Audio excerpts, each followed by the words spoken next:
Calor. ¿Saben dónde ha golpeado fuertísimo las olas de calor? En la zona central y principalmente en la Antártica chilena. Sí. Fíjense que olas de calor extremas con alta preocupación, con temperaturas que no se habían dado nunca, las más intensas en 90 años. Son ya 5 olas de calor en las últimas semanas. Preocupación en el mundo de la ciencia. Cristian Salazar, geólogo, estará con nosotros conversando luego del siguiente informe.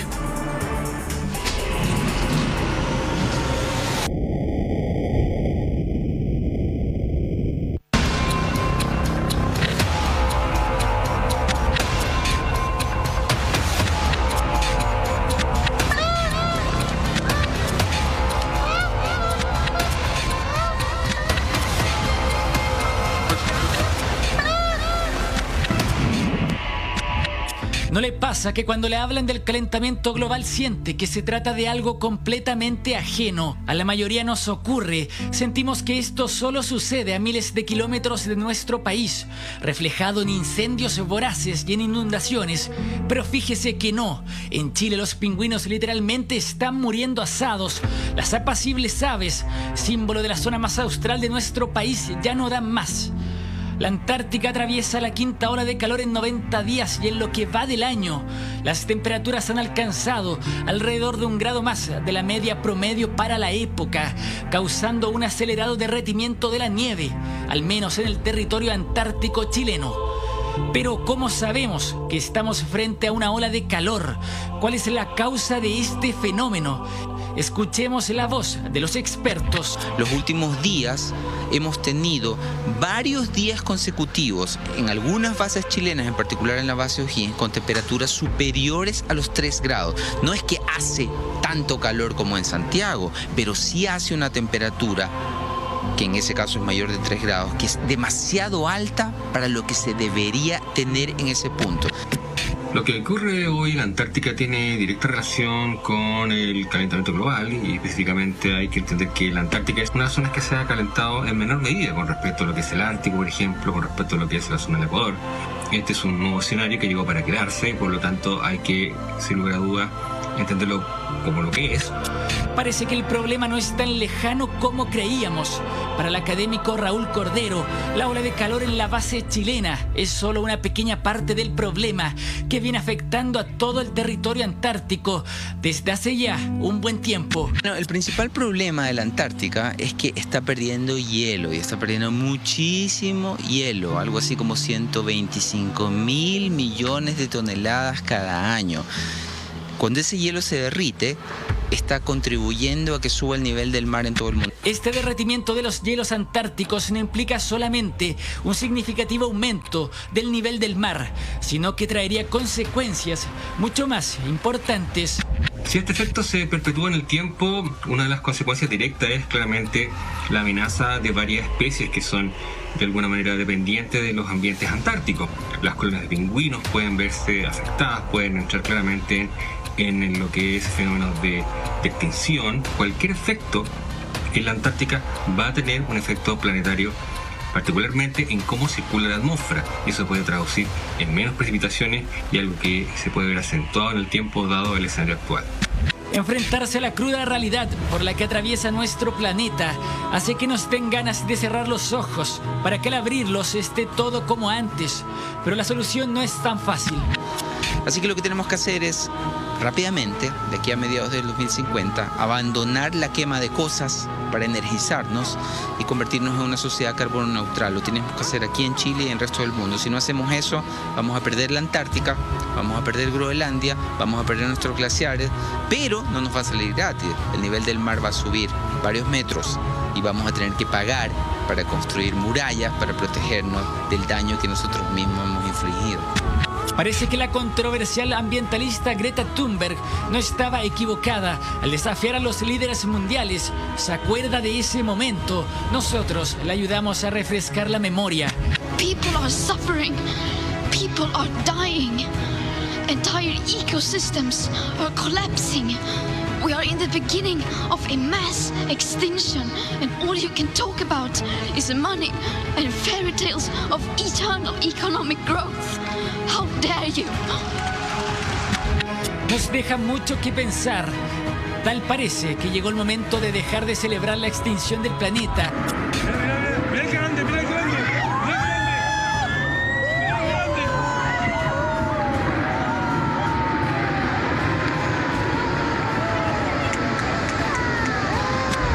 Y ponernos manos a la obra. How dare you!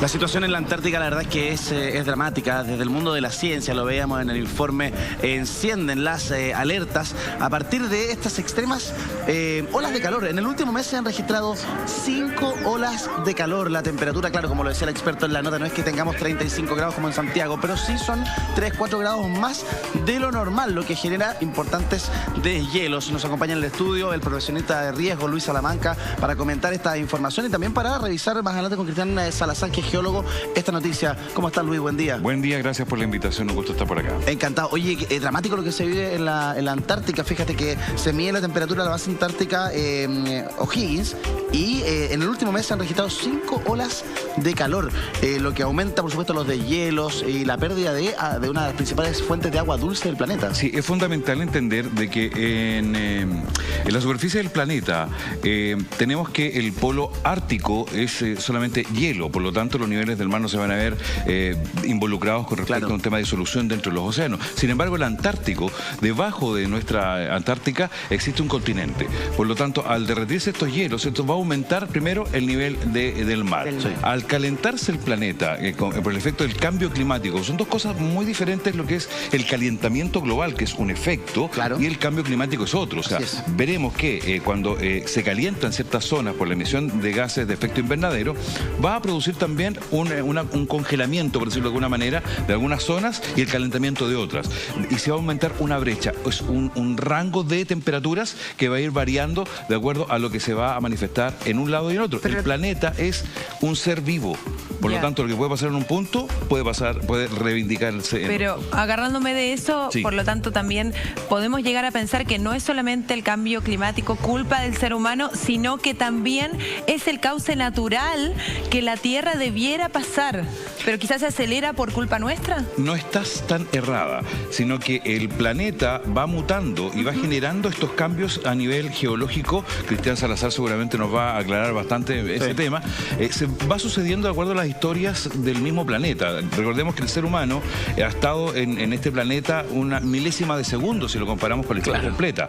Pero nuestro impacto ambiental, de acuerdo a lo que consumimos de los recursos naturales, ha generado un cambio importante en nuestro ecosistema. Recordemos una gran frase de que hoy día todo lo que estamos haciendo en contra de la naturaleza va a perjudicar directamente a las especies que están viviendo con nosotros. El ser humano va a desaparecer y el planeta en 200 años se va a reconstruir.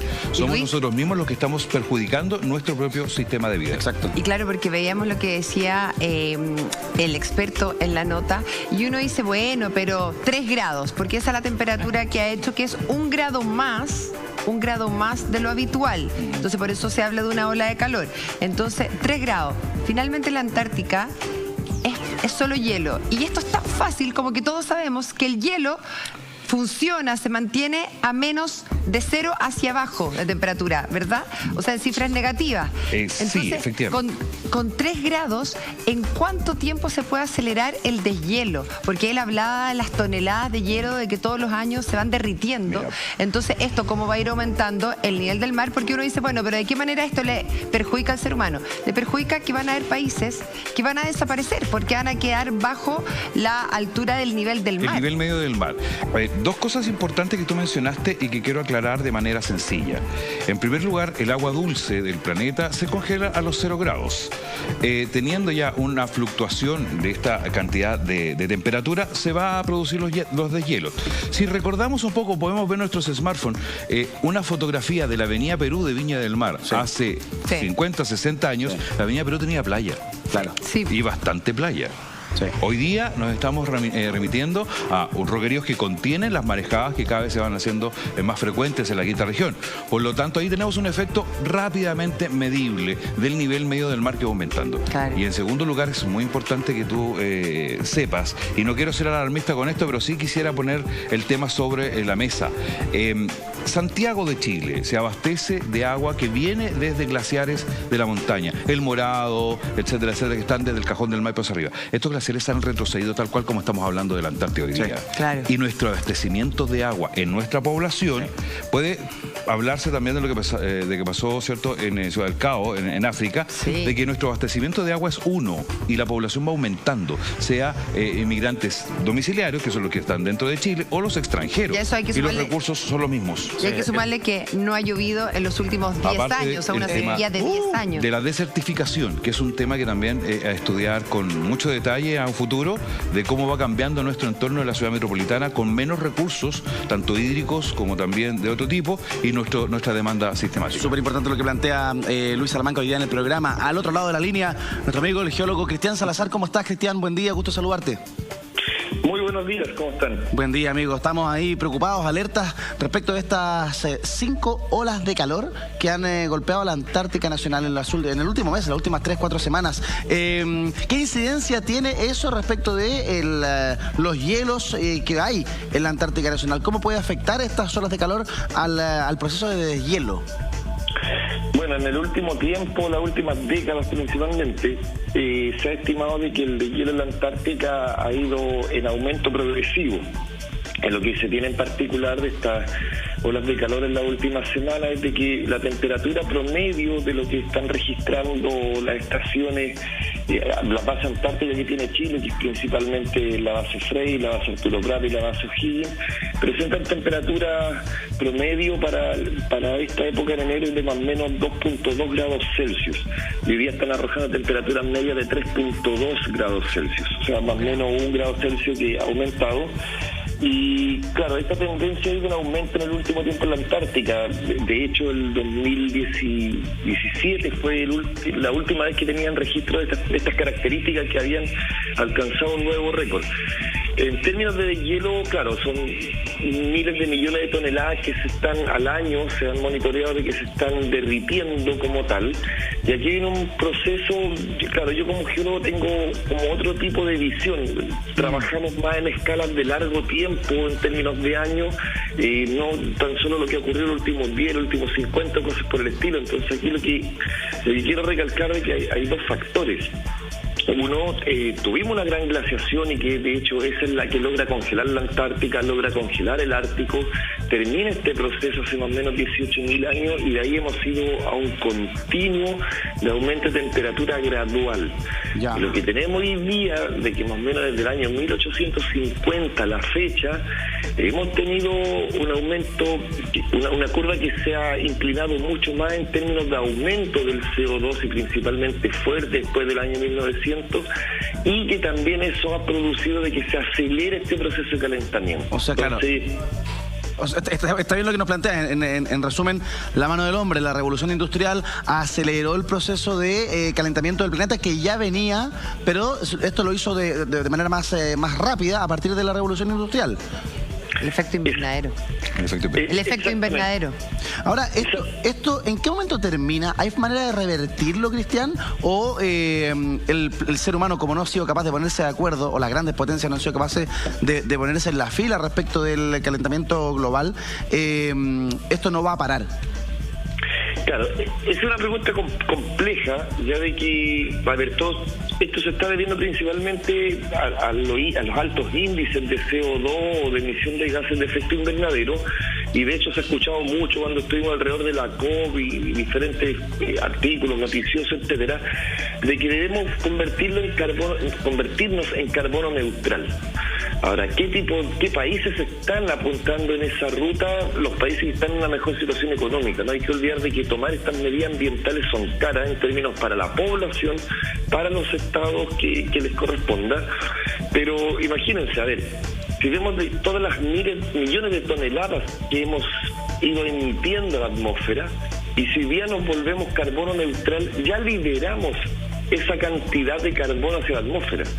El tema es cómo nos volvemos carbono negativo, claro. Algo que nos ha instalado muy fuerte, cómo quitamos lo que ya emitimos. Entonces ahí se vuelve mucho más complejo el escenario y por las características que tiene la Tierra, el clima, la definición de clima son las condiciones meteorológicas en un rango de tiempo, 30 o 50 años dependiendo del autor. Entonces, el clima en sí está cambiando. Vamos en una ruta más acelerada de la que se tenía costumbre antes. La Tierra es dinámica, no es estática. Entonces, de hablar de que se pueda revertir este tipo de proceso lo veo muy complejo, muy complicado. No conozco si existen estudios de si se podría revertir realmente como tal y si se volvería al escenario anterior. Pero aquí también hay factores naturales de que están influyendo. Claro, además, Cristian, uno ve estas noticias y por otro lado uno ve los dos países que tienen la huella de carbono más fuerte en el mundo, es China y Estados Unidos. Los dos países que hoy día tú ves que no, para ellos no es una prioridad tomar un compromiso para revertir esta situación. Claro. Entonces, finalmente, si ellos son los que más están contaminando, entonces tú dices, por mucho que el mundo entero, claro, los países más desarrollados como Europa estén tomando compromisos, pero ¿de qué tanto sirve si las dos potencias, Estados Unidos y China, no quieren comprometerse? Entonces es como, esto va a ir cada vez más en aumento.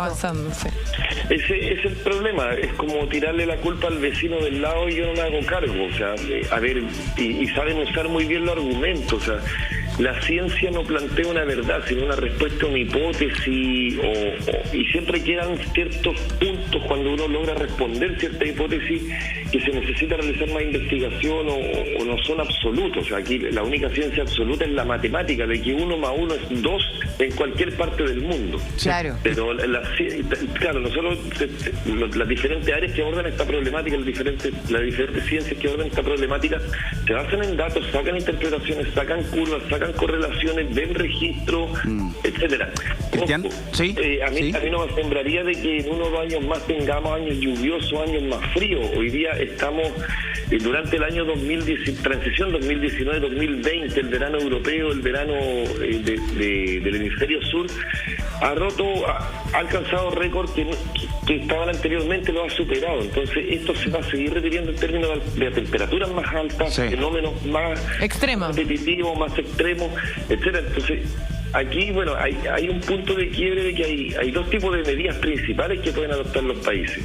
Uno, claro, pasar a carbono neutral, ojalá se pudiera llegar a alguna forma de carbono negativo, algo por el estilo, pero un primer gran paso en carbono neutral. Y lo otro realmente es adaptarse al cambio. Sí, pues. O sea, esto es inminente, no hay paso atrás. En el caso de Chile, la zona central va rumbo a una desertificación. Si la Patagonia tenía nieve durante el verano, en el invierno, perdón, en el verano va a asociarse a un clima más similar a la región de los lagos, los ríos, etcétera. Entonces, hay que comenzar a prepararse como país, comenzar a adoptar políticas públicas de que vayan desde la educación de nuestros ciudadanos hasta la implementación del recurso hídrico, el recurso energético, porque ya cuando nos esté pegando fuerte, estemos con los problemas ya hasta más arriba del cuello, no vamos a tener alternativas. O sea, de hecho, hoy día estamos teniendo un problema de crisis de agua, de agua para la agricultura, de agua de uso potable en la zona central. No, es dramático. Es catastrófico. Es dramático, Cristian. La verdad es que esto de la Antártica nos preocupa mucho. Estamos a miles de kilómetros de distancia, pero la verdad es que es un fenómeno que no solamente se da en la Antártica chilena, sino que se está en el planeta completo. Un abrazo grande, amigo mío, que te vaya muy bien. Geólogo de la Universidad del Desarrollo, Cristian Salazar, al otro lado del teléfono. Chao, Cristian. Buen día. Chao, muchas gracias. Que estés bien, amigo. Buen día. Chao.